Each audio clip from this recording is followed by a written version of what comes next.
Et quand tu vois justement là la différence qu'il y a entre un géant, alors un géant dans la nature, hein, c'est-à-dire c'est pas quelqu'un qui a un grade de fou dans le monde de la piraterie ou quoi. C'est certes une légende de son île, mais voilà, c'est une île à part entière, c'est pas genre dans le monde entier, tu vois. Et quand tu vois qu'un mec comme ça, donc un Kyros en soi, à one shot un vice-amiral, alors qu'est-ce qu'on peut dire d'un troisième commandant? Qu'est-ce qu'on peut dire d'un second commandant, d'un premier commandant? C'est quoi? C'est la folie derrière. C'est pour ça, moi, j'ai toujours dit que pour moi, les amiraux, alors je parle pas d'Akainu et Aokiji qui ont subi un truc particulier pendant les 2 ans, mais les amiraux en règle générale, pour moi, c'est du max YC3. Et je reste cohérent dans Toi, tu leur pisses dessus, toi. Oui. Toi, t'es venu en mode, tu leur manques de respect, quoi. Là, c'est... Ça, c'est des YC3. Genre, c'est du niveau de Jinbei. Ouais, bah regarde. Niveau de Ryuki, mais pas Jinbei, frérot. Jinbei, mais pas Jinbei, frérot. Aokiji est un YC2 chez Teach. Et il y a eu une confrontation de malade avec Akainu pendant les 2 ans, machin, une semaine pour en arriver là, quoi. Enfin bref, les deux, tu peux les placer au-dessus parce qu'ils ont prouvé quelque chose. En tout cas, Aokiji a un grade qui prouve quelque chose. Mais les autres, jusqu'à maintenant, donne-moi un seul de leurs hauts faits qui les place au-dessus d'un... Tu parles des amiraux, là? Non, il parle des amiraux. Je pensais que t'as dit que les vice-amiraux étaient aussi forts. C'est pour ça que j'ai rigolé, je me suis dit, vas-y, je vais me taire pour laisser croire qu'il parle des vices.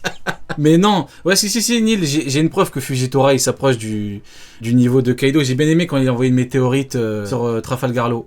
J'ai bien aimé la météorite, tu sais, c'est un peu digne du Bajrangun, la météorite. Non, mais blague à part, bon, on s'est un petit peu éloigné, on parlait des vices, mais bon, t'as raison quand même de remettre en question l'institution en règle générale. Mais bon, le côté vice, bon, là, le problème, c'est qu'il s'est mangé un coup et t'es pas censé, en fait, t'es censé pouvoir te relever, et surtout que on nous a vendu Dori et Brogy comme étant, voilà, extrêmement nul, et surtout comme étant beaucoup plus faible que Mr. Flui. On va pas revenir sur le débat Mr. Flui, voilà, nous on sait ce qu'il en est, on en a déjà parlé, il a dit c'est simple, hein, il a avoué, Mr. Flui a dit je ne peux pas les battre normalement. Bah tiens, ça me rappelle Kizaru et Rayleigh, je peux pas te battre, il me faut un plan. C'est la même chose, mais bon, bref, c'est pas grave, j'ai pas commencé à parler de Kizaru maintenant, sinon je vais débiter pour rien.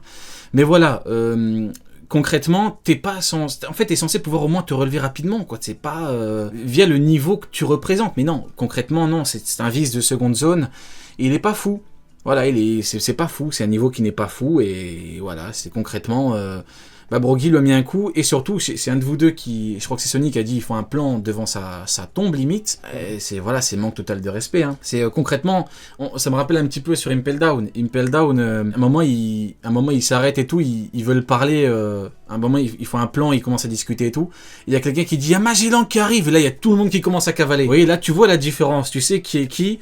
Tu comprends que Magellan, c'est pas un clown. Tu sais qu'il représente un niveau, voilà, comparé aux autres. Bon, bah là, concrètement, c'est tellement une punaise. Il faut un plan devant, le mec, il est par terre inerte, il fait rien, quoi. Bon, après, c'est un exemple extrême. Hein, Magellan, c'est un patron, bien sûr, c'est incomparable. Mais voilà... Quand on revient des années en arrière, on nous disait Magellan, il est pas loin d'un vice-amiral. Et ça, c'est un truc qui est complètement délirant, quoi. Enfin, quand tu vois Toza, Magellan, il voit Toza. Déjà, Magellan, il a vu l'équipage de Bourbonnard, il les a pas calculés. Il a avancé, il les a mis KO, il a dit je vous calcule pas. Mais Toza, mettez-lui dit Toza, il les grignote. Frérot, Magellan, il voit Toza, il sait pas si c'est un vice-amiral ou si c'est quelqu'un qui vient de Chine. Il sera pas faire la différence. Ah non. Non. Il sera pas faire la différence. Voilà, la merde qui se tient debout, c'est Toza. C'est qui, lui? L'ignorance de la marine est bien montrée, là. Ah, putain. Genre, Toza, le côté, voilà, je vais utiliser les 6 pouvoirs et personne pourra me résister.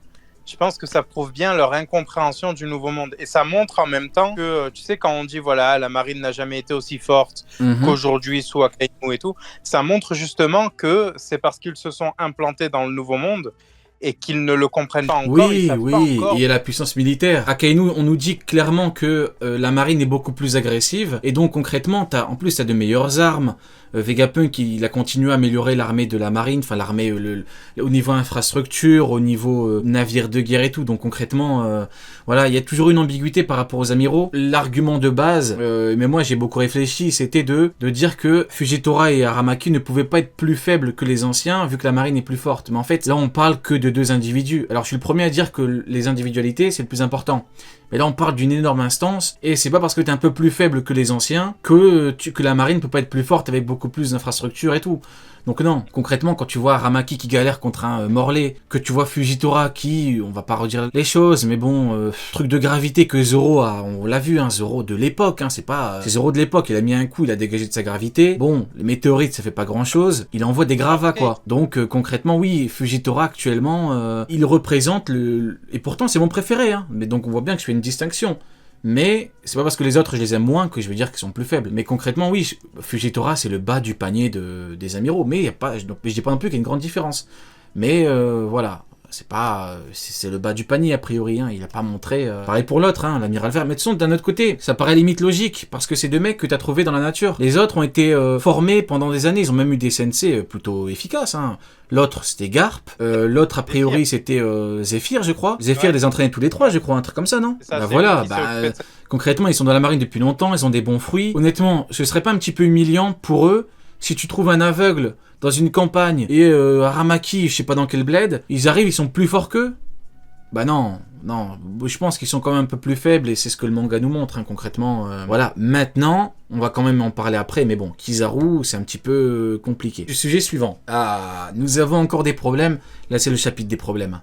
Là, nous avons Saturne. Alors bon, malheureusement, on était censé avoir un 2 contre 1. On nous avait promis, on nous avait juré, on nous avait annoncé, on nous avait théorisé, on nous avait hypothésé, affirmé qu'on allait avoir un 2 contre 1 Sanji, Kizaru. Hein? Tu dis quoi? Hypothéqué, tout. Et ils avaient même hypothéqué leur maison.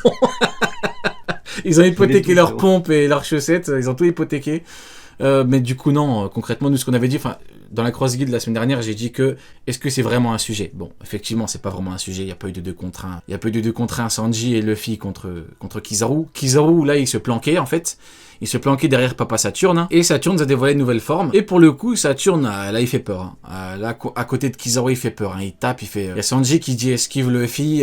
Kizaru, t'esquives pas, il te fait pas mal. Hein. Lui, t'es obligé d'esquiver. Les faits sont les faits. Il y a des faits qui font mal.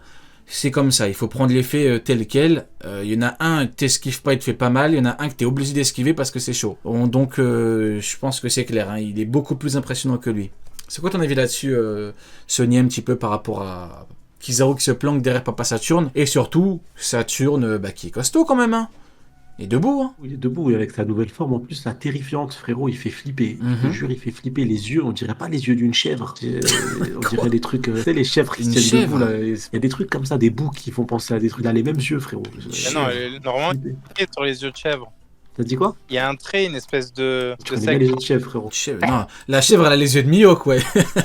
c'est les yeux de Mihawk, la chèvre, de ce que je vois. C'est des yeux un peu orange et avec un trait. Tout ça, là.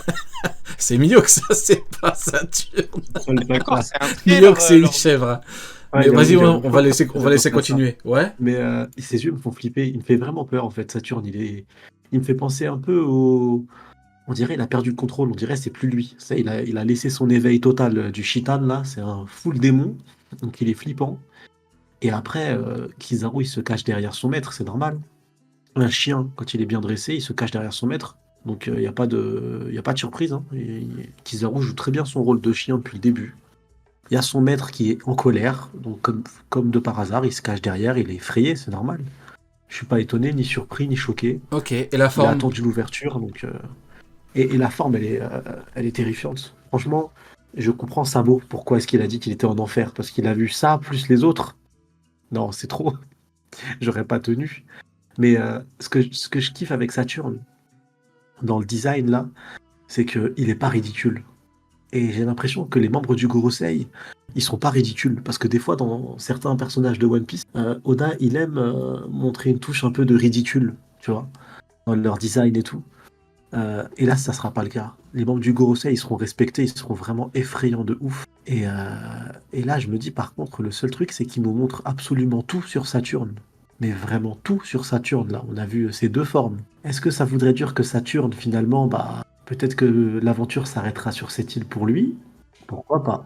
Vous voulez trop tuer les gens. C'est un délire, je te jure. Vous voulez trop tuer les gens. Saturne, c'est un méchant. Il faut qu'il perde. Ouais, enfin, moi perso, je m'en fous. Mais je sais pas, je le vois plus perdre. Parce que Luffy a toujours battu à part Kaido, il les a toujours battus sans les tuer, tu vois. Et encore, Kaido. Quoi qu'il arrive, hein, une défaite, je suis pas sûr qu'elle accepte. Hein. Les membres du Gorosei, je suis pas sûr qu'il ait le droit de perdre. Tu vois, je suis pas sûr qu'il ait le droit de perdre. La victoire ou la mort. Ouais, Hein. Je pense qu'il a pas le droit. Je suis pas sûr qu'elle accepte en mode c'est pas grave. Pareil Bon, pour t'as tout donné. Baroque. Allez, bisous. J'ai un doute. C'était la même chose pour Baroque Works. Hein. Mr. Tree a perdu, on a dit quoi? On a dit allez, on va l'éliminer. Hein. Ouais, mais c'est pas pareil. Mr. Fu, il a pas deux. vraiment d'impact à côté d'eux sur le monde, quoi. Non, moi je pense que là. Dans la loot d'écriture, perds, tu rentres, tu te fais éliminer, c'est tout. Et en plus, de toute façon, il a perdu. Là, bon, j'en parlerai, on en parlera tout à l'heure, mais la fin du chapitre, il a déjà perdu. Si le message circule à travers le monde entier, quoi qu'il arrive, qu'il vienne avec la tête de Joy Boy ou pas, quoi qu'il arrive, il a perdu. Ah non, Quoi mais qu'il arrive, il y aura des conséquences. Même avant, les gars, tu ne laisses pas partir Van Augur et le chapitre précédent, il était face à eux. Et là, ils sont tranquilles, au calme, et il revient vers les Mugiwara. Il y a un problème déjà, tu vois des pirates, tu les butes si tu as des pouvoirs de fou, tu vois. Ah, mais ils sont TP, c'est pour ça. Ouais. Où veux-tu en venir? Attendez. C'est très intéressant. Où veux-tu en venir, Neil? Je sens que tu es un petit peu perplexe vis-à-vis du niveau de Saturne. Qu'est-ce que tu sous-entends là? C'est vachement... Ouais, il a vu une brèche. C'est étrange. C'est pas vis-à-vis du... Je peux remplacer... Oh bah, laisse-moi d'abord terminer, et après tu pourras... Je t'en prie, Neil. C'est pas vis-à-vis du niveau de Saturne. Vas-y. Vis-à-vis de... Ouais. C'est pas qu'ils sont éclatés au sol, je trouve. J'ai pas trop compris. Ça va, tu t'amuses? J'ai pas trop compris. Non, vraiment, j'ai pas trop compris. C'est par rapport à son niveau, par rapport à quoi? Par rapport à son sens des priorités. Tu mets Caribou avec des informations de fou, que tu es censé avoir un acquis de l'observation nécessaire pour entendre la phrase de Caribou à ce moment-là. Ton danger, c'est pas Sanji. Tu vois, tu vas éliminer la source des révélations potentielles. Ok, mais où veux-tu en venir? Il est puissant par rapport à Kizaru ou pas? Parce que c'était ça la démonstration de Sunny. Oui. Bah voilà, mais donc pourquoi est-ce que t'as voulu remettre en doute le niveau du monsieur? Vis-à-vis de Kizaru, non, jamais de la vie. Ah voilà, donc on est d'accord. Parce que là, la conclusion de Sunny, c'était... Est-ce que... T'as dit quoi? C'était pas le débat. Sunny, t'as fini avec quoi? Peut-être que je suis ailleurs. T'as fini avec quoi, Sunny? C'était pas le débat du tout. C'était pas par rapport à Kizaru? Non, oui, Kizaru, comme quoi, voilà. il était derrière. Mais après, je pense que Saturne, quoi qu'il arrive, là, Oda, le fait qu'il nous montre toutes ces formes de Saturne entièrement, même sa forme ultime, Saturne, sa forme ultime, je me dis, à partir de ce moment-là, avec les potentielles révélations qu'on va avoir au prochain chapitre, est-ce que une défaite totale de Saturne, qui entraînerait forcément derrière des conséquences avec Im-sama, n'aura pas lieu, quoi? Parce que là, Saturne, c'est une défaite totale, quoi. Ouais, ça grésille un petit peu, petit problème de... de Mary Poppins. Les téléphones de Mary Poppins. J'ai un téléphone. Je te jure, il a le téléphone de Mary Poppins. Même Vegapunk, il va parler au monde entier, ça va pas grésiller comme ça. Il va faire une connexion en direct sur l'Oftail, ça va pas grésiller. Non, blague à part. Bon, on devait avoir un 2 contre 1, soi-disant, vis-à-vis de Kizaru, mais là, comme je l'ai dit tout à l'heure, bah là, il se planque un petit peu derrière son papa, et c'est son papa qui, pour le coup, est beaucoup plus impressionnant, hein. C'est pas rien, quoi.